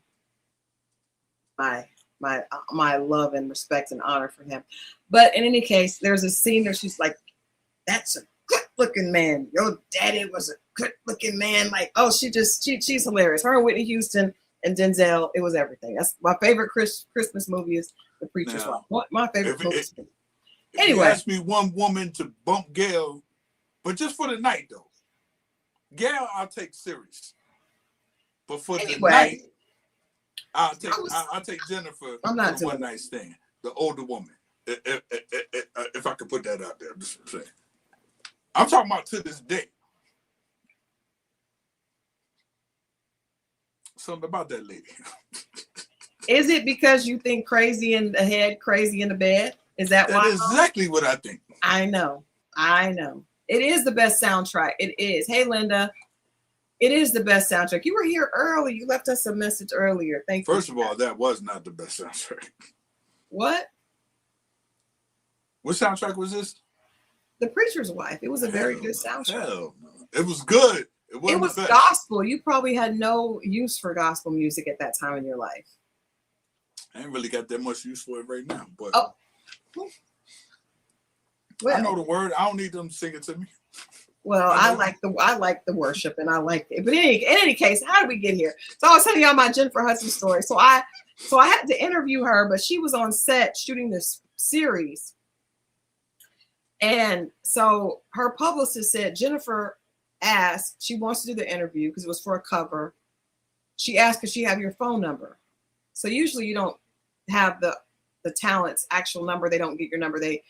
You are connected with them through their publicist, right? So I was like, okay. It's very rare for a publicist to I've never given out one of my clients' numbers. So I was like, yeah, okay. So I was kind of nervous, and I thought she's not going to call because that means she probably just didn't want to do it, and just because I just didn't see her calling me and scheduling her own interview. I get a call, Christal Jordan. This is Jennifer Lewis. And I was just like, and then I stopped because I wasn't expecting that. Like, it was just a random call. I forgot about it. And Jennifer Lewis, she's just this big, grandiose, boisterous. Yeah, boisterous voice, like she's on Broadway. And then I paused because I was nervous. And she was like, I got you, bitch. You're a fan. I can tell you paused. That lets me know you're a fan. And I started cracking up, but she was dead ass. She was like, you paused. Got you. That means you're a fan. And she did. It was the funniest. And then the thing is, she did not call to do the interview then. She called to tell me when. And then she called me several other times to let me know when to get to the interview. So when we did the interview, it was great. It's on this channel someplace, but it's just hilarious. I think I saved the voicemail. I have to find my voice message because she's like, Christal Jordan, this is Jennifer Lewis. She is entertaining. That's what you want, man. I met her when I was in LA before. This is before I interviewed her. The first time I met her, she was I was the publicist doing red carpet on this movie called Blackbird with Isaiah Washington and Monique. And she attended it, and she was all over that red carpet. She was all over, laughing, cracking jokes. She is hilarious. So much fun. But I think in the next 365 days, I want us to try to get that woman on this show. I'm putting this out there to the universe. I think that might be one of our top rated shows where her energy and Christal and myself, I think it could be we fun. Can have a great show, fun, entertaining, informative. And let's put that out there. I love that. We want to have Jennifer Lewis on, and I would love to hear her talk about dating because that's the reason why I'm saying. Yeah, she's talked about the scam, and actually, she was talking to Keke Palmer about the fact that she shared that she was in this relationship, and this guy said something about this tree that she liked or something, and she said she broke up, and she's like, but I didn't. Of course, you don't break up with him because of that. It was over time. But one thing I love about her is that she is unapologetic as a woman, and she's like, you have to do what makes you happy, and if you don't do what makes you happy, she has the best advice. So we definitely need to put that out there. I don't really want us to have a lot of celebrities on because I think that changes the nature of the show. But I think she is the one that with her energy and her dating is in through the decade, because there's Robert De Niro stories. Oh, it's a lot. When I tell you dating disasters and dilemmas, and really we probably have to have another one for her is Don't Give Her, because she's one of them. And we'll make it She had this campaign during COVID that was hilarious. And she if you watched her she was one of the people I watched during COVID and the pandemic that made me laugh, that kept me, and she would just get on there on the piano because she could play. She is the quintessential Broadway actress that's just so talented. Mother of Black Hollywood. And then she has a book called Walking in My Joy in These Streets. And I have both of her books. I interviewed her on both, but one of them I did a cover for. But anyway, I have another story that I want to share with you guys, and then we'll let Mo have his stories for next week. I was talking to a friend, right? This is a real story, and I think it fits in with what we're talking about tonight. Man and woman, they've been married for almost 20 years at this point. We have people that are in their 50s. They got married like in their early 20s. You know, they could have racked up some big, impressive numbers by now, right? So they've been married for over 20 years. Now, he has become a huge success because you got to think about it. Like when you get with someone in your 20s, you guys are both still developing. You don't really know who's going to hit big if you both are into your career. He has hit like $1 million status. He's got a company that's being sold for millions of dollars. He is on some other stuff. He's very successful. They have a child, right? They have a little boy together. Well, they have a teenager. He's 14. He's not a little boy. So they've been married for all this time. They have a teenager, and because he's so ambitious, he has started looking at her like, maybe I could do better. Maybe she's not the best. We're not equally yoked. She's not ambitious as I am. The women that he's around when he's doing this stuff with he's been able to build this company that's now going to be sold in Silicon Valley. He's feeling like she's not on his level. He's feeling like Elena, right? So he decides he wants a divorce. Now, keep in mind, he's been married since he was in his 20s, which is at least the early 2000s. The dating scene is very different now, but everybody thinks the grass is always green. So he feels like if he gets out, and of course he's in his 50s now, so he's seeing all these young women are flirting with him because he's got a lot of money. A lot of these women are throwing themselves at him when he goes to different things. So you finished that Moscato. You did it? Yes, You said you wanted to do it, you did. Well, it's going to make me sleepy. But, but so he decides he wants a divorce. So he asks her for a divorce. And they separate, and then he starts to date. He starts to date younger women. He's in his 50s. He starts dating women in their late 20s, early 30s, right? Too young. But good. He's dating women in their let's say their early to mid 30s is his sweet spot. And he's having, just beautiful. All the women that he wished he could have dated when he was younger, but he didn't have the money. He was not that dude. He's not really that dude now, but he got a lot of money, right? So he goes on a couple of dates and the girls are asking for things. And he's like, oh, okay. Because, he has this newfound money, but this wife that he was with, that he's not with anymore, that he's not living with anymore, that he has a son with, she is the one that enabled him to get to this point because she held him down, took care of the family while he was out chasing his dreams. So now he's, worth a couple $1 million. And so he goes on a date with this girl, and the girl videotapes. She has the camera glasses on, the AI glasses, and she films the date. Meta glasses. Meta glasses. He's still legally married. She filmed the date, and then she posted on social media to let you rotten person. Go ahead. She posted on social media to let everybody know that's her man, to stake her claim. So they're not divorced yet. So the wife is unaware that this is happening. Not only that, this young lady is in the same sorority as the wife. So, damn it, news travels fast from her feed to the wife. Gotta be the AKAs. Good, go ahead. Continue.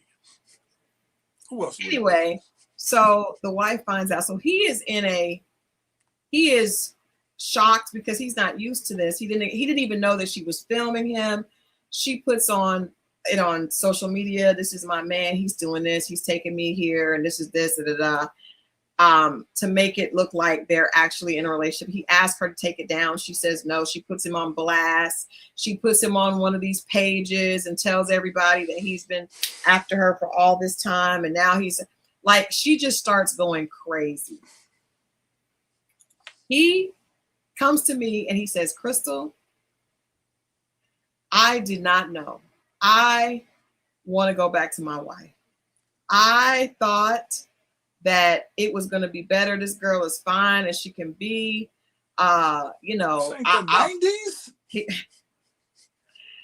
Blondie, I kind of feel like you.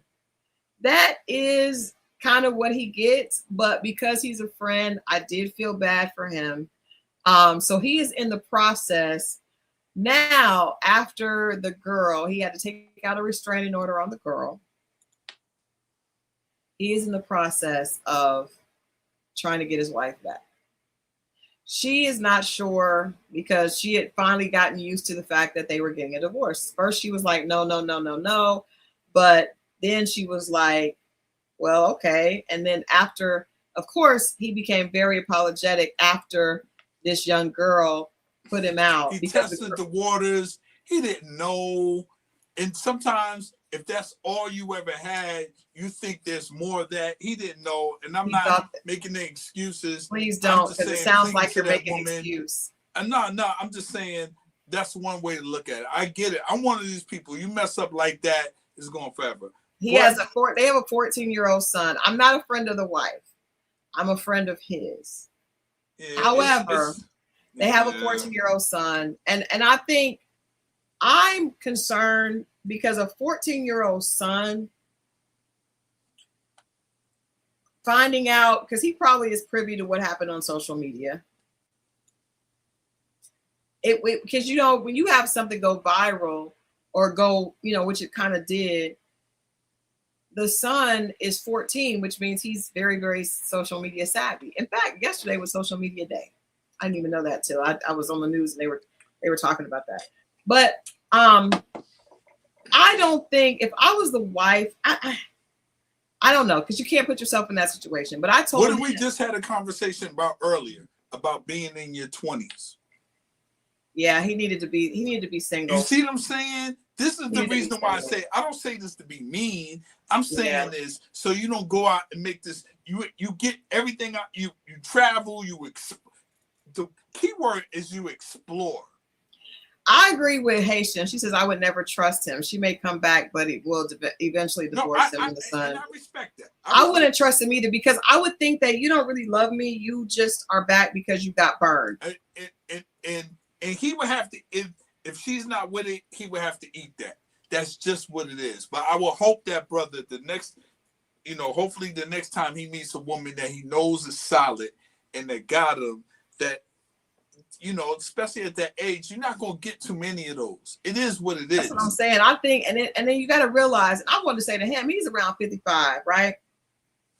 55, 56 years old. What you think this 33-year-old girl wants to do with you? And he's excited because a 33-year-old is appealing to the male ego. She's smiling, but the crazy thing is, she did not hesitate. He said when he confronted her, she went off and was like, "I'm not taking it." And then she proceeded to out him and put his business out. Like, she went in. This is what they do, brother. Like it's a different space. This is not the 90s where they keep it moving and eat that. They have revengeful. They are city girls. They have these tactics. They're city girls. Access to things to expose you. And that's their revenge. So at the end of the day, it's not worth it. If you get your woman back, God bless you. If you don't, it is what it is. But if you get the next one, and if you stay in the game long enough, you will. Then you know what it is. Maybe I know what you don't even need her back though, because if the only reason that's what I'm saying. Maybe back, you don't. That was the lesson. You eat it. You move forward. But you keep trying. You will meet that other young lady. It might not be what it was, but you're not who you were. Not at all. Understand and just understand that. And I know all these other distractions because of the money. All these things come into play in front of you, and you think you're supposed to play with all of it, and it's not the case. I get it, but it's not. It's not it. At that point, you got more time behind you than in front of you, and just think about the rest of your life, and more importantly, think about the peace that you could have, because that young lady didn't bring any peace to you. No, but I don't think he was on the lookout for peace. He was on the lookout for something. No, not now. But you understand, maybe you had to go through that to respect peace. Maybe. I love Haitian's Empress. She said, if I come back, I'm taking a young lover. Maybe, but see, because I do understand that, because if I helped you bake the bread and then the bread is there, I would like to eat some of the bread, sir. And rightfully, no. Sit your ass down. You want a young lover? Like, I do too, sir. I totally get that. If you help me bake want a the young bread, one too. Let's do it, but stay within the confines of this situation. But see, women can do that because most men are not going to be spiteful if it doesn't work out or go their way. A man is not going to get you on the meta glasses. Right. But the women, on the other hand, brothers, we know what we're dealing with. And I don't know why we keep bumping our head. The craziest thing is, he said, this is the wildest thing he said to me. And I just was looking at him. He said, so I started dating, and Christal, I realized all these women want to be wives. Yeah, because you're a millionaire. You're worth around $2.5 million. They want to be a wife because they want access to that money. Yeah, it don't mean that they are a wife. It doesn't mean that they are. It doesn't mean I wanted to be an astronaut. Don't mean I was ever going to space. That don't mean it. Bless his heart. Bless his heart. Yeah. And he's actually a good 56. He doesn't have, I don't know about the ED, but he doesn't have a protruding. He keeps himself in shape. He's just not that, fly, swagged up dude. Good for that brother. I mean, hopefully that brother learn, man, and don't bump your head. You bump they your all head. Want to be wise. Like, yeah, nobody wants to be your side chick when you're a millionaire. No. Yeah, they are. And you gotta. They all want to be. They want access to the funds. They all want the access, sir. Yeah. So yeah, thought that was an interesting story I wanted to share, with you guys. Kept the names anonymous to protect the innocent and the non-innocent. But I wanted Mo and I, before we get out of here for tonight, I want us to say something that we hold ourselves accountable, something that we've done wrong, some place that we've fallen short in a relationship. And I will say this, I'll start. I will say I have been married. This is going on. We're 5 years married, 6 years together. And I can say one of the biggest places I've fallen short is looking at the situation as not getting out of that independent mode, because I was single for so long. And not only was I single, but I was single from a horrible breakup. So that made my defenses so strong and so reactive and toxic that it has taken me a really long time to really, really let down the guard and to allow my husband to be the emotional provider and protector, right? I really was acting in survival mode, and I still am working through that. But I can see that some of the way, especially when I first came into the marriage, I had great intentions, want to be a good wife, but I was so scarred that it is really taking me a long time. Well, not a long time, because 5-6 years is not a long time, but it's taken me this amount of time, and I'm still learning to really operate as a unit as opposed to an individual. And I just thank my husband for being very patient. And we talk through these things, and I can say that after, we've had some rough time, but I can say that we are closer because we've had these conversations. And at first I didn't understand what he was saying, but I have seen it, and I can consciously be aware of when I'm operating in single mode, because you can be married acting single. And for a long time, I was so afraid of being hurt again and being taken advantage of or being not appreciated that I didn't really let the guard down. And I realized, first of all, if you don't let the guard down and allow him in, then you really are sabotaging your marriage. And so I can take accountability because I am committed 100% to my marriage, and I want to be the best possible wife that I can. So one of the things that I'm working on consistently, and I have some amazing women in my tribe that hold me accountable to that, is letting go of that survival crystal and really accepting the fact that I do have somebody that has taken on the commitment and responsibility to take care of me. That even feels weird saying that, but that is my biggest shortcoming. Mm. Okay. I respect that. Thank you. Thank you for sharing. Yeah, no problem. It was a little difficult. Yeah. Okay. Is it on me? It is on you. Okay. I think my biggest I'm taking accountability for is being single for so long. Okay. And trying to open up and I don't know if guarded is the word, but for lack of a better word, being guarded and not like I wind up finding a comfortability in being single. Mm-hmm. Like to the point where I could just do this shit forever. You say that every week. Yeah. And I was prepared. Mm-hmm. Not that I wanted to, but just being prepared. If I got an umbrella in my car, I don't think it's gonna rain every day. But I'm prepared. Mm-hmm. But and getting to know people and going through that journey and dating, trying to learn how to let that down and understand the process of that. Mm-hmm. Even more importantly, my time. You know, mm-hmm. I haven't had a lot of it lately. Okay, it's starting to let up a little bit. Mm-hmm.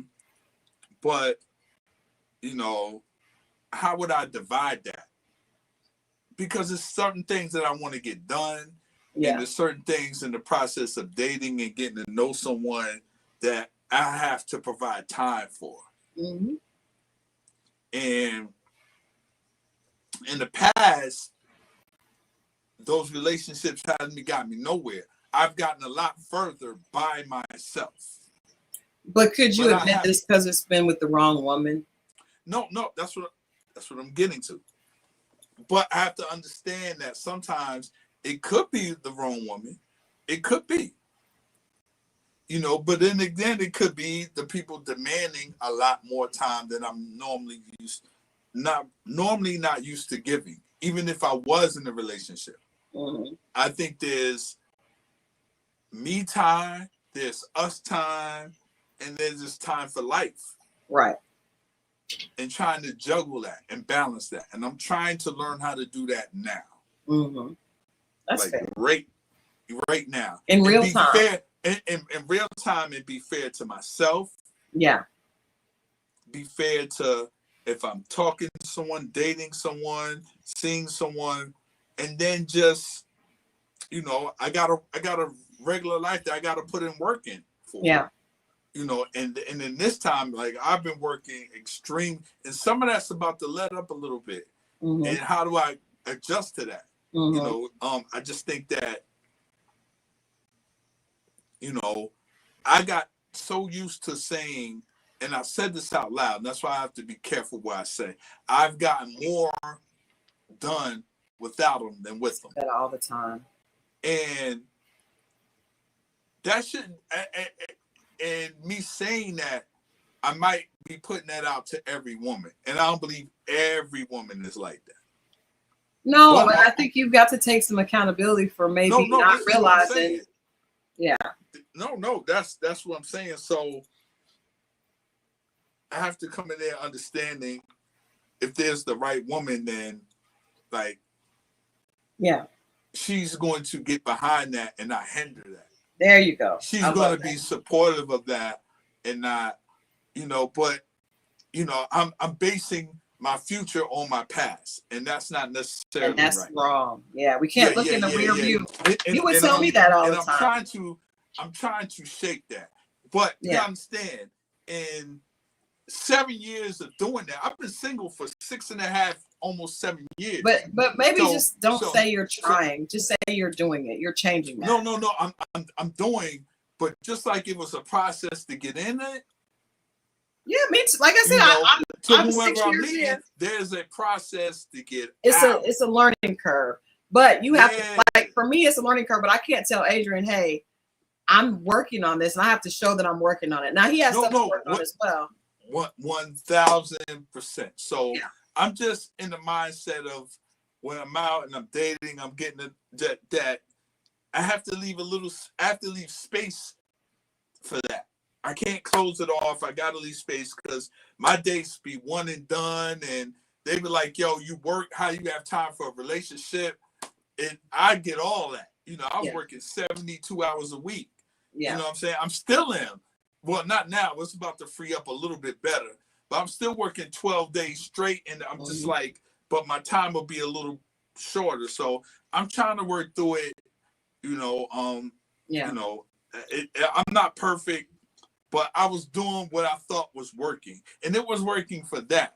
But it's not to say it can't work with someone. Well, it was also keeping you stagnant because I was doing the same thing. I just got to the point where I realized that's true. It was because I would say, you know what, I'm good. I got the house I want. I got the life I want. I got the friends. If it don't come, I'm fine. But that was not really what I wanted. Edna said being independent can also be selfish, not selfless. You have to know when to hold them and when to fold them. Thank you, Edna, because I felt like that. I thought because I was single, I didn't have anybody to take care of after my kids were grown. And I definitely took care of my kids. Like I went above and beyond, still do with my kids. But afterwards, I was by myself and I focused on myself. And I think I did get to be a little selfish.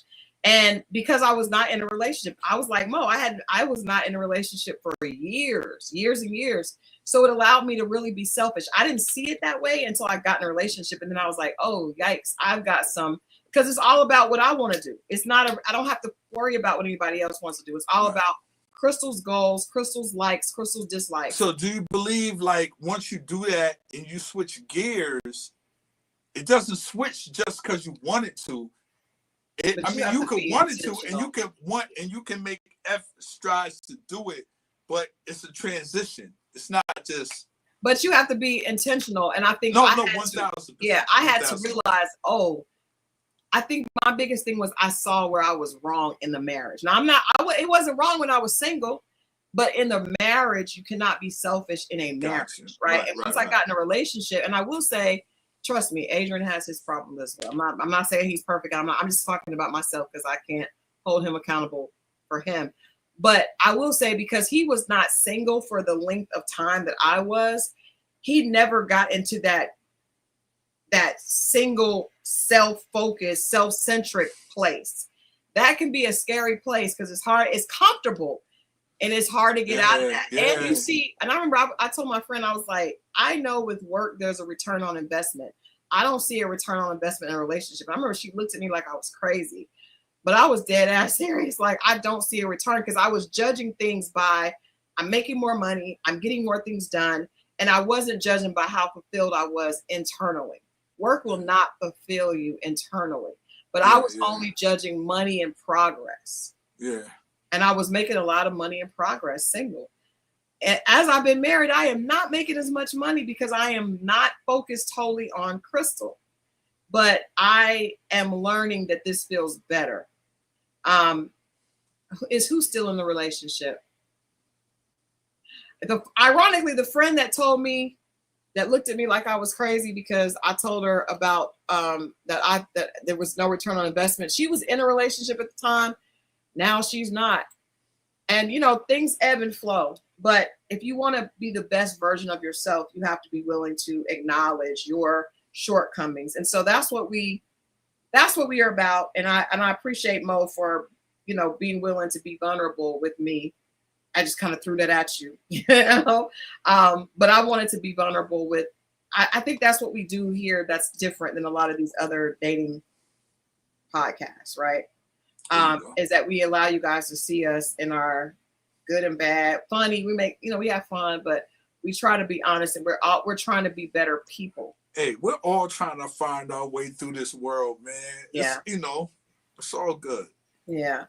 So, all right, you guys, this has been I enjoyed tonight. I enjoyed all of you hanging out with us. I will let you know, stay tuned. Make sure you're subscribed. So you'll know about Friday, because we may have to miss Friday because of the holiday. I have a lot of people coming to my house for this weekend. And we got a lot going on. So we may have to miss Friday, but if so, we'll make the day up.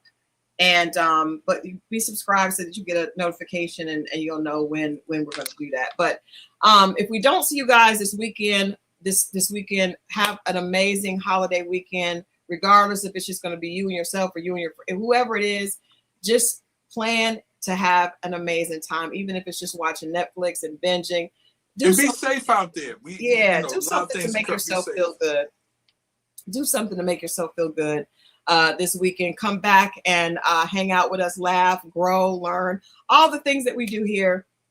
We'll see you guys next time. Make sure that you are safe, and we love y'all. Good night. There it is.